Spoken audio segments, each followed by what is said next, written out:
अस्सलाम वालेकुम dear students. आज हम आपको बताएंगे पाकिस्तान के एक साबिक सदर अयूब ख़ान के अरूज व ज़वाल की दास्तान, और इसमें हम जो अहम पहलू हैं उनका तज़किरा करेंगे कि अयूब ख़ान ने किन हालात में मार्शल लॉ लगाया और मार्शल लॉ लगाने के बाद उन्होंने कौम की क्या खिदमत की, और मोहतरमा फ़ातिमा जिन्नाह से उनकी क्या दुश्मनी थी, क्या इख्तिलाफ़ था, और क्या वजह थी कि उन्होंने 6000 सियासतदानों को ब्लैक लिस्ट किया, जबकि उनकी कामयाबी और नाकामी की अहम वजूहात क्या थीं। इन तमाम मौज़ूआत को हम आज के इस लेक्चर में कवर करने की कोशिश करेंगे। उम्मीद है कि आप तमाम लोग इससे फ़ायदा उठाएंगे। अयूब ख़ान के दौर हुकूमत की बात करें तो सबसे पहले हम थोड़ा सा इनका तारुफ़ कराते हैं। अयूब ख़ान का ताल्लुक़ हरीपुर के इलाके से था और इनका गांव था रेहाना। 14 मई 1907 को हरीपुर के एक गांव रेहाना में पैदा हुए, जबकि इनकी जो वफ़ात थी वो रावलपिंडी में हुई हार्ट अटैक के नतीजे में। और इनके जो साहिबजादे हैं गौहर अयूब उनका नाम है, ये यानी कि सदर अयूब जो थे गौहर अयूब साहब के वालिद थे। इनकी जो आला तालीम थी बाकी लोगों की तरह अलीगढ़ मुस्लिम यूनिवर्सिटी से इन्होंने तालीम हासिल की, यानी इब्तदाई तालीम के बाद जो हिंदुस्तान में आला तालीम हासिल की। ज़ाहिर है कि पाकिस्तान नहीं बना था उस वक्त, तो अलीगढ़ मुस्लिम यूनिवर्सिटी से इन्होंने आला तालीम हासिल की। फिर रॉयल मिलिट्री कॉलेज चले गए यूके में, वहाँ से इन्होंने तालीम हासिल की, और पेशी के एतबार से ये बुनियादी तौर पर फ़ौजी अफसर थे, लेकिन ये सियासतदान भी थे, सरमायाकार भी थे और राइटर भी थे। यानी इन्होंने एक आबीती भी लिखी थी, ठीक है, फ्रेंड्स नॉट मास्टर्स के नाम से। तो ये अपना जो इनका करियर का आगाज़ हुआ, ये सबसे पहले अंग्रेज़ी फ़ौज में भर्ती हुए और वहाँ पे ये अफसर बने। दूसरी आलमी जंग में इन्होंने हिस्सा लिया। अयूब ख़ान साहब ने बर्मा में इन्होंने खिदमत अंजाम दी, और 1947 में जब हिंदुस्तान तकसीम हुआ और पाकिस्तान बना तो 1947 में ये कर्नल थे। ज़ाहिर है कि उस वक्त पाकिस्तान में जो सरबराह थे वो अंग्रेज़ अफसरान थे। जैसा कि आपको मैंने पहले एक वीडियो में बताया है कि पाकिस्तान के 4 सूबों में से 3 जो गवर्नर थे वो अंग्रेज़ थे। इसी तरह जो जज थे हाई कोर्ट के वो भी एक अंग्रेज़ थे, और इसी तरह पाकिस्तान की आर्मी के जो सरबराह थे वो भी अंग्रेज़ थे। तो पहले और दूसरे आर्मी चीफ़ की रिटायरमेंट के बाद अयूब ख़ान साहब जो थे वो पहले पाकिस्तानी थे जो पाकिस्तान की आर्मी के कमांडर इन चीफ़ बने, यानी ये पाकिस्तान आर्मी के तीसरे सरबराह थे। 2 सरबराह अंग्रेज़ थे, तीसरे सरबराह अयूब ख़ान थे जो पाकिस्तान बनने के बाद पाकिस्तान में कमांडर इन चीफ़ बने। 1973 से पहले जो चीफ़ ऑफ आर्मी स्टाफ है इसको कमांडर इन चीफ़ कहा जाता था, तो इसलिए आप कंफ्यूज ना होइएगा। 7 अक्टूबर 1958 को इन्होंने जो है इक़्तिदार संभाला, और इससे पहले भी ये बाहर हैं, बाहर गए हुए। तो पाकिस्तान की जो हम कहते हैं कि पाकिस्तान के उस वक्त के जो सदर थे इस्कंदर मिर्ज़ा, उन्होंने मार्शल लॉ का ऐलान किया। वजह क्या थी कि 1956 का जब दस्तूर बन गया तो इससे पहले गवर्नर इस्कंदर मिर्ज़ा साहब जो थे गवर्नर जनरल थे, और ज़ाहिर है कि गवर्नर जनरल का जो ओहदा था वो बहुत पावरफुल था, चूँकि वो 1935 के एक्ट के तहत वो ओहदा था और गवर्नर जनरल बहुत सारे इख्तियारात का मालिक हुआ करता था। लेकिन जो हम बात करते हैं इस्कंदर मिर्ज़ा की, जब वो सदर बन गए तो सदर बनने के बाद सूरत हाल बिल्कुल डिफरेंट थी। अब सदर के इख्तियारात ना होने के बराबर थे, और दूसरी बात कि कुछ अरसे बाद आगे इलेक्शन होने वाले थे, और जब इलेक्शन का इम्कान था तो इनको पता था कि जो सूरत हाल है वो बड़ी ख़राब किस्म की है और इस्कंदर मिर्ज़ा जो है वो शायद सदर ना रह सकें, तो उन्होंने इस मकसद के लिए आइन को मुअत्तल किया। 1956 का जो आइन था, जिस आइन को बनाने में, दस्तूर को बनाने में कोई 9 साल का अरसा लगा, इसको हमने 2-2.5 साल चलाया और 7 अक्टूबर 1958 को इस्कंदर मिर्ज़ा ने मुल्क में पहला मार्शल लॉ लगाया। उस वक्त जो वज़ीर आज़म थे फ़िरोज़ ख़ानून थे, उनको बरतरफ़ कर दिया गया। सूबाई असम्बलियाँ ख़त्म करके उनके जो वज़ीर आला थे उनको भी बरतरफ़ कर दिया गया और अलबत्ता गवर्नर जो थे दोनों सूबों में वो बरकरार रहे, उनको ना हटाया गया। वज़ीर आला दोनों सूबों के वो चले गए और 1956 का जो आइन था वो मुअत्तल हुआ। अब आर्मी चीफ़ जो था वो चीफ़ मार्शल लॉ एडमिनिस्ट्रेटर था, सदर अयूब ख़ान था ये। अब ये सिर्फ़ कमांडर इन चीफ़ ही नहीं था, फ़ौज का सरबराह ही नहीं था, बल्कि चीफ़ मार्शल लॉ एडमिनिस्ट्रेटर भी था। सदर इस्कंदर मिर्ज़ा ख़ुद को सदर देखना चाहते थे, लेकिन 27 अक्टूबर को उन्हें भी बरतरफ़ करके लंदन पहुंचा दिया गया। ये जो हमारे सदर अयूब साहब थे, ये जनवरी 1951 में चीफ़ बने थे, कमांडर इन चीफ़ बने थे। तो हम ये देखते हैं कि 1953 से अमेरिका की जो मदद थी, जो अमेरिका का ताउन था, वो अयूब ख़ान को हासिल हुआ। पहली असम्बली तोड़ने में, जिसे उस वक्त के गवर्नर जनरल ग़ुलाम मोहम्मद साहब ने तोड़ा, मोहम्मद अली बोगरा की हुकूमत थी उस वक्त। तो असम्बली जो तोड़ी गई, उसको तोड़ने में जो किरदार था उसके अंदर भी अयूब ख़ान का कहते हैं कि बड़ा किरदार था।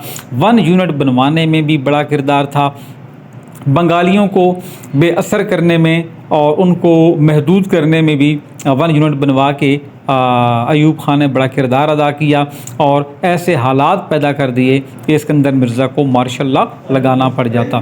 ताहम हम ये देखते हैं कि जो इस्कंदर मिर्ज़ा थे वो जब मार्शल लॉ लगाते हैं तो सदर का ओहदा अपने पास रखते हैं, सिर्फ चीफ़ मार्शल लॉ एडमिनिस्ट्रेटर का ओहदा अयूब ख़ान को देते हैं और वो ख़ुद ये चाहते थे कि मजबूत सदर बन के रहें और इलेक्शन जो है वो मुल्क में ना हों और सदर वही रहें। तो और 1956 का जो दस्तूर था उसमें दूसरी बार मुसलसल दूसरी बार कोई शख्स सदर नहीं बन सकता था, तो सदर इस्कंदर मिर्ज़ा को जाना ही था। लिहाजा अपने सदर के ओहदे को बरकरार रखने के लिए उन्होंने क्या किया कि अयूब ख़ान को चीफ़ मार्शल लॉ एडमिनिस्ट्रेटर बना दिया और जब Ayub Khan chief martial law administrator बने तो फ़ौज के अफसरान ने उनको समझाया सदर इस्कंदर मिर्ज़ा को कि भाई अब आप आइन तोड़ चुके हैं, अब आप सदर नहीं बन सकते, सदर नहीं रह सकते। अमली तौर पर जो सदर का ओहदा है वो अब आर्मी चीफ़ के पास ही होगा, चूँकि वो चीफ़ मार्शल लॉ एडमिनिस्ट्रेटर है। इस्कंदर मिर्ज़ा इस बात को मानने के लिए तैयार नहीं थे। बहरहाल 27 अक्टूबर को आधी रात को अयूब ख़ान ने अपने बंदे भेजे, अफसरान आए और सदर का जो महल था वो खाली करवा लिया गया। इस्कंदर मिर्ज़ा की बेगम थी नाहिद मिर्ज़ा, उनके साथ उन दोनों, वो नाहिद मिर्ज़ा नहीं छोड़ना चाह रही थी महल, लेकिन मजबूरी थी और सिकंदर मिर्ज़ा साहब को तो पता भी नहीं था कि उनके साथ क्या सलूक होगा, वो खौफज़दा था। बहरहाल उनको लंदन भिजवा दिया गया। वहाँ जाकर उसने बाकी मानदा ज़िंदगी एक रेस्टोरेंट चला के गुजारी जहाँ वो पाकिस्तानी खाने मुहैया करता था, लेकिन उसका गुज़र औकात करना बड़ा मुश्किल था। तो उसके जो दोस्त थे बुरे वक्तों में उसके काम आए। सिकंदर मिर्ज़ा जब शदीद बीमार हुए तो उनके पास इलाज के पैसे तक नहीं थे, वो वहाँ फ़ौत हुए और उस वक्त जब ये फ़ौत हुए तो पाकिस्तान में याह्या ख़ान की हुकूमत थी। याह्या ख़ान साहब ने कहा कि इस्कंदर मिर्ज़ा की लाश पाकिस्तान लाने की कोई ज़रूरत नहीं है, वो वहीं जहाँ है वहीं रहे। तो फिर नाहिद मिर्ज़ा से कह के शाह ईरान जो था उस वक्त रज़ा शाह पहलवी, उसके भी इस्कंदर मिर्ज़ा के साथ बड़ी गहरी दोस्ती थी। उसने इस्कंदर मिर्ज़ा की मैयत को अपने ख़र्चे पर ईरान मंगवाया और वहीं पे उसका मकबरा बना। तो ये थे पाकिस्तान के पहले सदर या चौथे गवर्नर जनरल जिनके साथ पाकिस्तान में ये सलूक हुआ। ये ख़ुद भी जो थे यही अपने मुख्तलिफ़ तरीक़ों से सदर के ओहदे तक पहुँचे थे। गवर्नर जनरल ग़ुलाम मोहम्मद साहब जब गए तो सिकंदर मिर्ज़ा छुट्टी पे गए, बीमार थे। सिकंदर मिर्ज़ा को आर्जी गवर्नर जनरल बनाया गया और उन्होंने सीट पे कब्ज़ा किया। तो आज इनसे अयूब ख़ान ने कब्ज़ा जो है वो ले लिया सीट का। हम बात कर रहे हैं अयूब ख़ान के अरूजो ज़वाल की दास्तान की। तो यहाँ पे हम बात करते हैं कि कुछ ऐसे हालात पैदा हो चुके थे।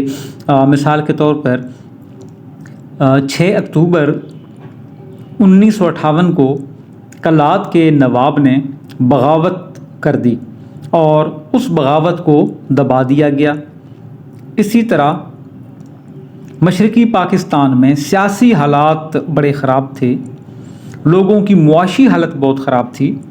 अयूब ख़ान के ज़माने में मगरबी पाकिस्तान यानी पंजाब, सिंध, सरहद, बलूचिस्तान, इन इलाक़ों पर तो बहुत अच्छा फोकस किया जा रहा था, लेकिन जो ईस्ट पाकिस्तान था, बंगाल था, वहाँ पे लोगों की जो मईशत थी उसकी कोई फ़िक्र किसी को नहीं थी। उस तरह से वहाँ डेवलपमेंट नहीं थी, करप्शन अरूज पर थी, सियासतदानों के मसाइल थे। आप अंदाज़ा कीजिए कि 25 सितंबर 1958 को बंगाल की जो कानून साज असम्बली थी, जिसका काम कानून बनाना था मुल्क के लिए, वहाँ ऐसे झगड़े हुए, ऐसी लड़ाई हुई कि उस लड़ाई के नतीजे में असम्बली के डिप्टी स्पीकर शाहिद अली ख़ान साहब जाम बहक हो गए या कत्ल कर दिए गए। ये 25 सितंबर 1958 का वाक़या है। इसी तरह इससे पहले कुछ अर्सा पहले 9 मई 1958 को मगरबी पाकिस्तान का वज़ीर आला डॉक्टर ख़ान साहब जो है वो कत्ल हो चुका था। तो इन हालात में फिर 1959 में अमेरिका ने पाकिस्तान के फ़ौजी अड्डों को एक्टिव करना था, अपना काम शुरू करना था। अयूब ख़ान ये चाहते थे कि हमने ये अड्डे अमेरिका को दिए हैं, लेकिन किसी को इसकी खबर न हो। जहाँ तक सिकंदर मिर्ज़ा का ताल्लुक़ है, फरवरी 1959 में इलेक्शन होना थे। सिकंदर मिर्ज़ा को पता था कि उसकी सदारत को ख़तरा है, लिहाजा वो अयूब ख़ान को लाया, ताकि अयूब ख़ान आएगा तो वो Ayub Khan chief martial administrator होगा, जबकि सिकंदर मिर्ज़ा सदर के ओहदे को इस्तेमाल करता रहेगा तवील अरसे तक। लेकिन उसको ये पता नहीं था कि जिस आइन ने उनको सदर बनाया, सिकंदर मिर्ज़ा उसी आइन को तोड़ चुका था और अब मार्शल लॉ एक्ट के तहत उसको सदर बन के रहने का कोई जवाज़ नहीं था। वो अपनी सीट भी खो चुका था। बहरहाल अगस्त 1959 में अयूब ख़ान एक बिल पास करवाते हैं, एक बिल लेके आते हैं, एबडो उसका नाम था, जिसने पाकिस्तान की सियासत पर बड़े गहरे और मनफी असरात मुरतब किए। एबडो का मतलब है इलेक्टिव बॉडीज़ डिस्क्वालिफिकेशन ऑर्डर।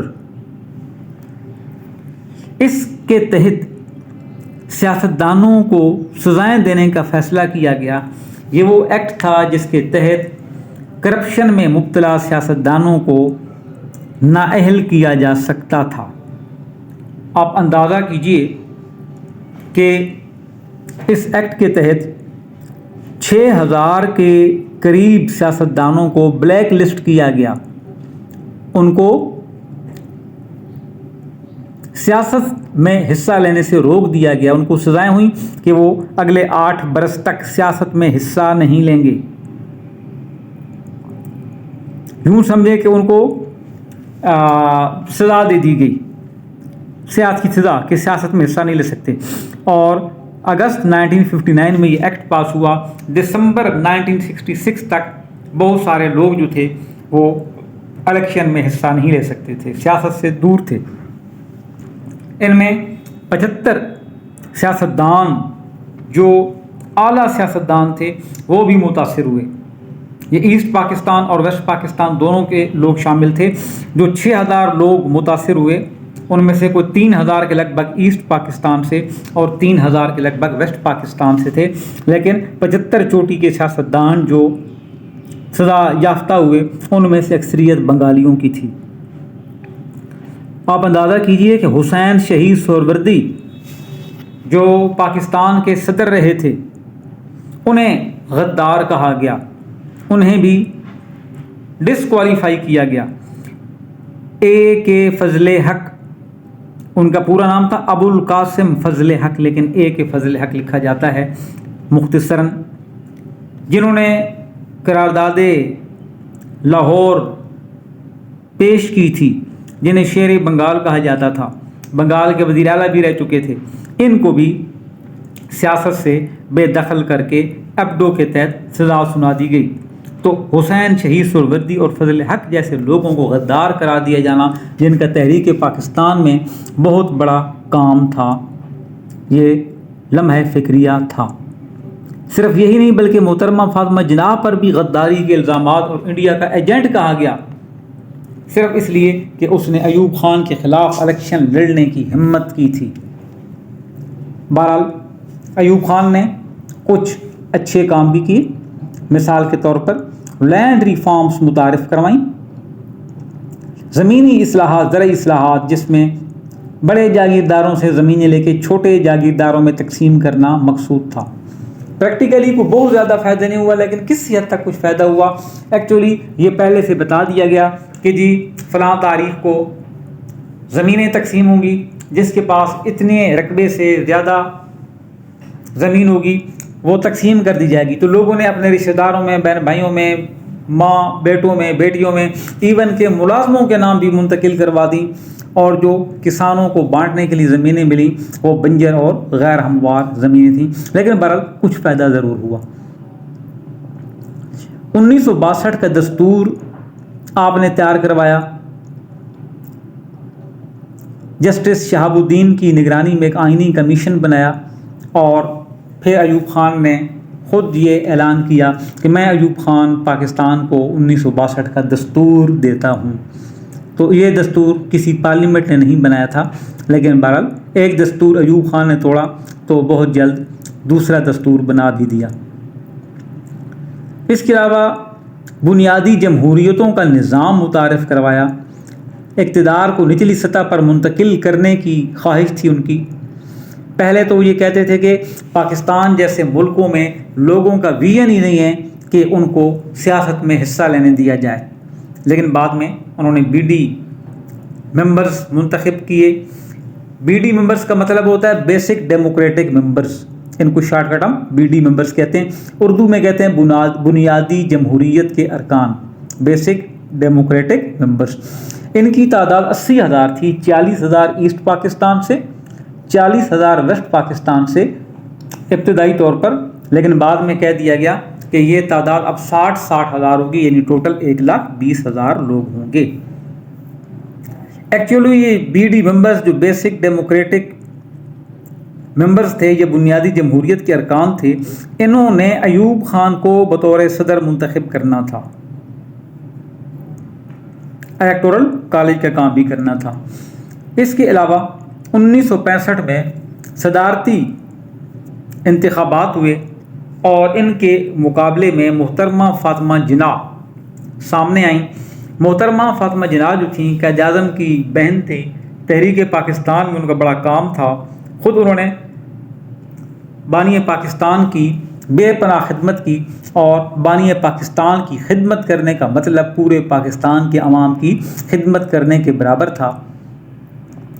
लोग फातिमा जिन्ना के साथ आए, बहुत सारे सियासतदान जो अयूब ख़ान के ख़िलाफ़ थे, और अयूब ख़ान का ये कहना था कि ये बुज़ुर्ग खातून हैं, बूढ़ी औरत हैं, इनको सियासत में लोग धकेल के इस्तेमाल करें, इन्हें घर में बैठना चाहिए। लेकिन फातिमा जिन्ना ने जब पक्का इरादा किया कि वो इलेक्शन लड़ेंगी, तो अयूब ख़ान ने यहाँ तक कह दिया कि अगर मुझे पता होता कि फातिमा जिन्ना मेरे ख़िलाफ़ इलेक्शन लड़ेगी तो मैं दस्तूर में ये बात भी लिखवा देता कि कोई खातून सदर के लिए इलेक्शन नहीं लड़ सकती। बहरहाल ये इलेक्शन हुए। इससे पहले जो इंतखाबी मुहिम थी ये बड़ी तेज़ और काफ़ी अरसा जारी रही। इंतखाबी मुहिम की मैं आपको अगर सूरत हाल बताऊँ, मोहतरमा फातिमा जिन्ना कराची गई, और ट्रेन पे वो गई, और कराची जब गई तो कराची से चंद किलोमीटर पहले एक स्टेशन आता लांडी। जब रेलवे स्टेशन लांडी पर, अगर कराची का कोई स्टूडेंट सुन रहा हो तो उनको पता होगा, लांडी पर ट्रेन रुकी तो लोगों का एक हजूम, लाखों की तादाद में लोग इस्तकबाल के लिए खड़े थे। और कराची का जो स्टेशन है वहाँ से कोई 30-35 किलोमीटर का फासला होगा या 40 किलोमीटर होगा, हार्डली इससे ऊपर का नहीं है। 25-30 मिनट का सफ़र है ट्रेन पे। तो वो इतनी तादाद थी लोगों की, रेल की पटड़ी के ऊपर लोग जमा थे कि ट्रेन ने वो आधे घंटे का फासला 28 घंटों में तय किया। लोग इस कदर फातिमा जिन्नाह से वालेहाना अकीदत रखते थे, एहतराम करते थे। एक शायर ने कहा ना, खुदा की कसम मोहब्बत नहीं अकीदत है, दियारे दिल में बड़ा एहतराम है तेरा। तो लोग फातिमा जिन्नाह का बड़ा एहतराम करते थे। लेकिन जब इलेक्शन की रिजल्ट है तो फातिमा जिन्नाह को हरवा दिया गया। अयूब खान ने ये सारा काम मुकम्मल एक प्लानिंग के साथ किया, जिसके बाद लोग उसके मुखालिफ हो गए। फिर ही सही कसर सितंबर 1965 की जंग ने निकाल दी। 6 सितंबर को 1965 की जंग का आगाज़ हुआ और ये जंग 23 सितंबर तक 17 दिन तक जारी रही। बड़ी मुश्किल से पाकिस्तान ने इस जंग में फ़ाइट किया क्योंकि हमारे हालात ख़राब थे। अमेरिका ने जो असला दिया था हमें, इससे पहले सीटों और सेंटों के मुआहदे के मुताबिक उसमें ये शर्त भी थी कि ये असला इंडिया के ख़िलाफ़ इस्तेमाल नहीं होगा। तो पाकिस्तान वो असला इंडिया के ख़िलाफ़ इस्तेमाल नहीं कर सकता था। बल्कि अमेरिका ने, कुछ राइटर तो यहाँ तक कहते हैं कि अमेरिका ने धमकी दी कि अगर पाकिस्तान ने अमेरिका का दिया हुआ असला इंडिया के ख़िलाफ़ इस्तेमाल किया तो अमेरिका भी पाकिस्तान के ख़िलाफ़ जंगी कार्रवाई कर सकता है। तो आप अंदाज़ा कीजिए कि हमारे हालात क्या थे। 1966 में, जनवरी 1966 में ताशकंद में मुआहदा हुआ। जंग तो 23 सितंबर को बंद हो गई थी, लेकिन फिर पाकिस्तान ने उस जंग में कुछ थोड़े से इलाके इंडिया से छीन लिए थे। तो जब जंग बंद हुई तो जाहिर है कि एक अमन मुआहदा कायम करना था। ताशकंद के अंदर ये मुआहदा हुआ। ताशकंद एक शहर था सोवियत यूनियन का। ये मुआहदा इंडिया के वज़ीर आज़म लाल बहादुर शास्त्री और सदर अयूब के दरमियान ताशकंद के शहर में हुआ। इंडिया का वज़ीर आज़म मौजूद था, लाल बहादुर शास्त्री, लेकिन पाकिस्तान में वज़ीर आज़म मौजूद नहीं था, सदारती निज़ाम था। लिहाजा अयूब खान बतौर सदर वहाँ गए और यहाँ पे उन्होंने कहा कि ये जो, अच्छा ये मुआहदा तो हो गया, उसके हम बाद में बात करते हैं। इसी मुआहदा के इख्तिताम के बाद जो लाल बहादुर शास्त्री थे ये वहीं पे ताशकंद में इंतकाल फरमा गए, जबकि अयूब खान वापस आ गए। अच्छा, इस मुआहदे में क्या हुआ था? मुआहदे में ये हुआ था कि जी 6 सितंबर को जंग लगी थी तो 5 सितंबर की पोजीशन पर फौजें वापस चली जाएं, यानी जिस मुल्क ने जिसकी ज़मीन ली है वो अपने अपने बॉर्डर पे चला जाए।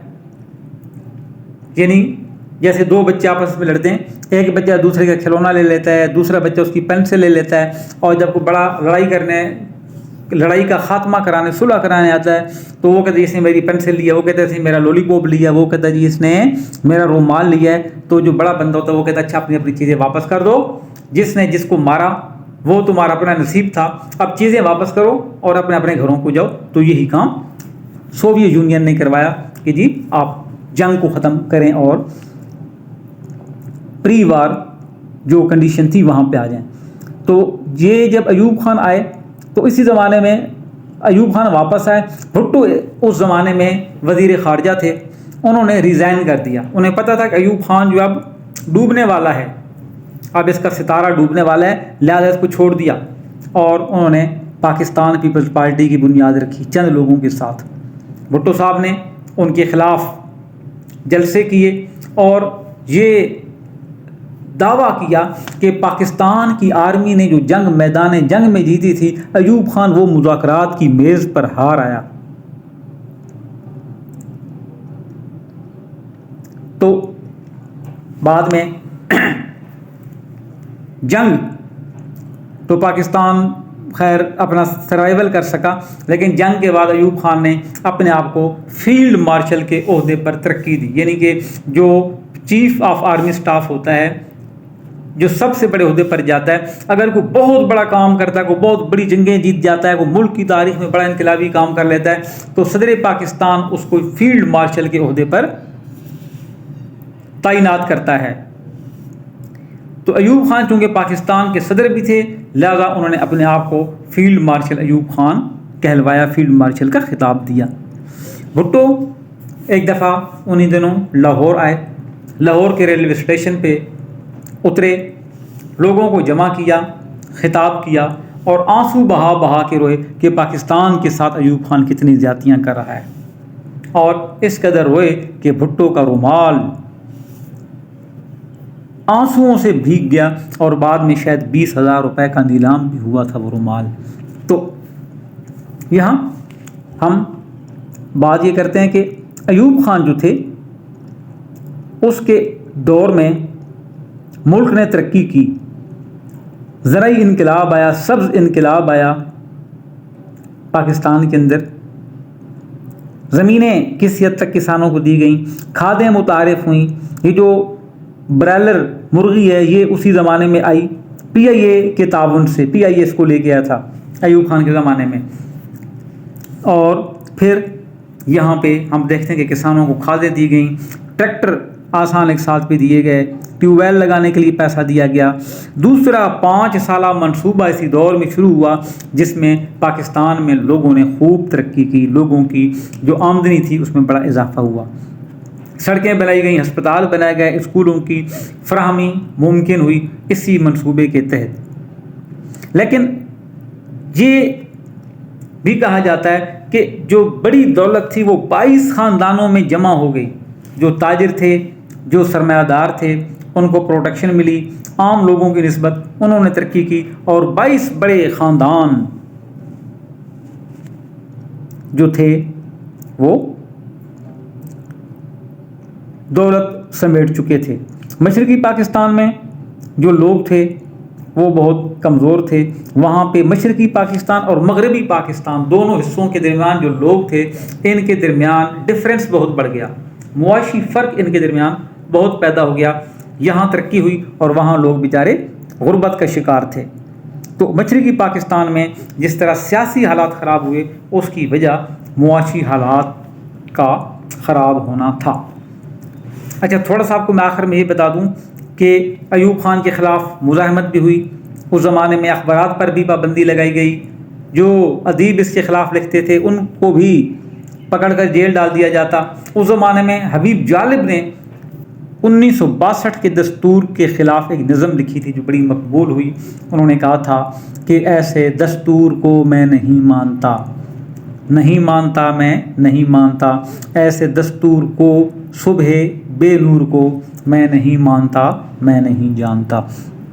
तो बहरहाल अयूब खान 17 जनवरी 1951 को पाकिस्तान के आर्मी चीफ मुकर्रर हुए। कब मुकर्रर हुए? 17 जनवरी 1951 को पाकिस्तान के आर्मी चीफ मुकर्रर हुए और 26 अक्टूबर 1958 तक इस ओहदे पर मौजूद रहे बासियत कमांडर इन चीफ, सिपा सालार। फिर 7 अक्टूबर 1958 को जब उन्होंने सिकंदर मिर्ज़ा ने मार्शल लॉ लगाया, फ़िरोज़ ख़ानून को फ़ारिग किया, तो अयूब खान को उन्होंने प्राइम मिनिस्टर की जो सीट थी वो भी संभाल ली। तो 7 अक्टूबर से 27 अक्टूबर तक 20 दिन तक इन्होंने अपने पास प्राइम मिनिस्टर का ओहदा भी अयूब खान ने अपने पास रखा और 27 अक्टूबर 1958 को प्राइम मिनिस्टर का ओहदा खाली कर दिया और उन्होंने सदर का ओहदा संभाल लिया।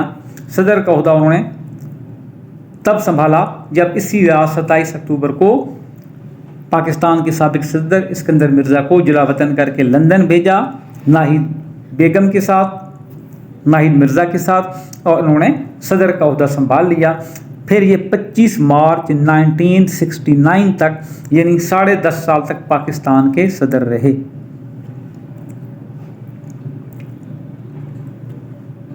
आखिरकार 25 मार्च 1969 को 25 मार्च 1969 को याहिया खान के हवाले किया। मुल्क का इक़्तिदार अपना ही बनाया हुआ आईन खुद तोड़ दिया, खुद मुअत्तल किया और कहा कि मैं अयूब खान एक दफ़ा फिर मार्शल लॉ का नफाज करके, मार्शल लॉ लगा के याहिया खान को जो पाकिस्तान के कमांडर इन चीफ हैं उनके हवाले करता हूँ इक़्तिदार, और वो चीफ मार्शल लॉ एडमिनिस्ट्रेटर की हैसियत से काम करेंगे। और अयूब खान का जो किस्सा था वो तमाम हुआ। इस हवाले से किसी दिन दोबारा डिटेल वीडियो बना के आपको दूंगा। अभी मुख्तसर सी वीडियो इसलिए दी है ताकि आपको थोड़ी सी मालूमात हो सकें। ठीक है अज़ीज़ तलबा, इंशाअल्लाह नेक्स्ट वीडियो के साथ आपसे मिलेंगे। अल्लाह हाफ़िज़।